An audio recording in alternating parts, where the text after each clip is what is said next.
All right, let's dive into something pretty incredible today, the climate of India. We're talking about a single country that is home to some of the driest, hottest deserts, and at the same time, some of the absolute wettest places on the entire planet. So that leads us to the big question, right? How is that even possible? How can one country's geography create such wild, dramatic, and just stunning extremes? Well, let's figure it out. So let's start at one end of the spectrum, the massive Thar Desert. You're looking at a classic arid climate, right? We're talking scorching hot days and so little rain that everything that lives there has to be unbelievably tough just to survive. And then just flip that coin completely over. Head over to the western coast and it's a totally different world. A world that gets absolutely drenched by some of the heaviest rainfall you'll find anywhere, creating this lush, green, tropical, wet climate. It's amazing that these two places exist in the same country. Okay, so before we can really dig into how this is all possible, we've got to get a couple of basic terms straight. Just to make sure we're all on the same page. So, here's the crucial difference. Weather is what's happening outside your window right now. Is it sunny? Is it raining? It's short term, it changes day to day, sometimes even hour to hour. But climate, that's the big picture. It's the personality of a place, the average weather you can expect over decades. It's the long game. All right, now that we've got that down, let's get to the really fun part. Think of it like a recipe. We're going to look at the 5 key ingredients that all mix together to cook up India's incredible range of climates. First ingredient up, latitude. Basically, how close are you to the equator? You see, places near the equator get hit by the sun's rays much more directly, concentrating all that heat and energy. That's a big reason why the southern parts of India stay pretty hot all year round. Ingredient number 2 is altitude, or, just how high up you are. As you climb higher, the air around you actually gets thinner, less dense. And that thinner air just can't hold on to heat as well. So the rule is pretty simple. The higher you go, the cooler it gets. And here is a fantastic real-world example of that. Take the cities of Uri and Coimbatore. They're at almost the exact same latitude, so they should be similar, right? But look at that temperature difference. Uri is way up in the hills, so its summer is a whole 13 to 15 degrees Celsius cooler. That right there is the power of altitude.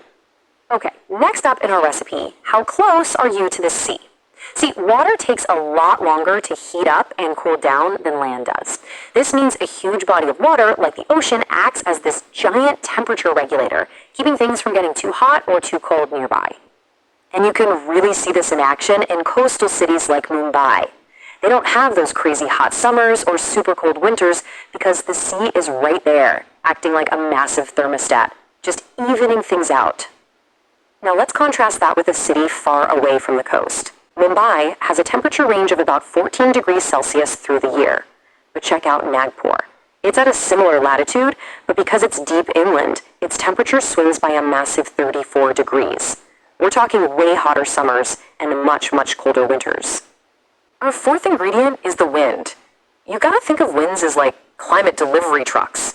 They can haul in cool, moist air from the ocean, or like what happens a lot in northern India, they can bring in that scorching, dry air blowing in from the western deserts. And finally, our fifth ingredient, topography. Basically, the shape of the land itself.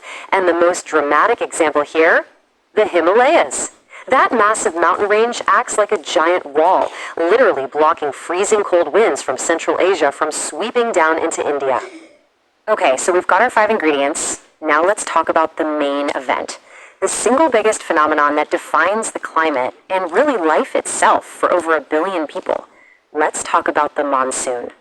So first, a really important point. The word monsoon actually comes from the Arabic word for season. And that's because, get this, it's not actually about the rain. It's about a massive seasonal reversal of the winds. The rain is just what happens because of that big switch. So how does it actually work? Well, you can think of it in 4 simple steps. 1. In the summer, the huge landmass of India heats up way faster than the ocean. 2.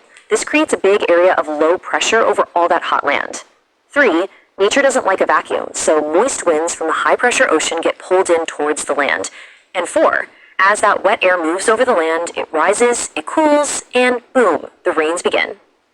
And you can see that critical flip right here. In the summer, You've got the southwest monsoon pulling all that wet air from the sea onto the land. But come winter, the whole system reverses. The land cools down, creating high pressure that pushes dry air from the land back out to sea. It's a total reversal. And just how intense can this get? Well, the village of Masanram gets an average of 11,000 millimeters of rain a year. To put that in perspective, that's 11 meters, or about 36 feet of rain every single year. That is the highest average rainfall anywhere on Earth. Just wow. So we've covered the what and the why, but let's wrap this up by talking about the so what. Why does understanding this whole climate engine really matter? Well, because it shapes absolutely everything. From the crops people grow and the food they eat, to the clothes they wear, and even the festivals they celebrate. The entire rhythm of life is deeply connected to this climactic clock, especially for agriculture, which employs nearly half the country's workforce. For hundreds of millions of farmers, the monsoon's arrival isn't just a weather report. It's the start of their entire economic year. It tells them exactly when to plant and when to harvest. It's not an exaggeration to say it is quite literally life itself. You know, the monsoon fills the rivers. It recharges the groundwater. It turns the whole landscape vibrant and green. These seasonal waters become the very arteries that sustain entire communities, providing transport, providing water, and forging this deep cultural tie to the land. And that really just leaves us with one final big thought. This powerful, intricate climate engine has been the heartbeat of this part of the world for thousands of years. But as our planet continues to warm up, the really crucial question becomes, how might this ancient, life-giving rhythm begin to change?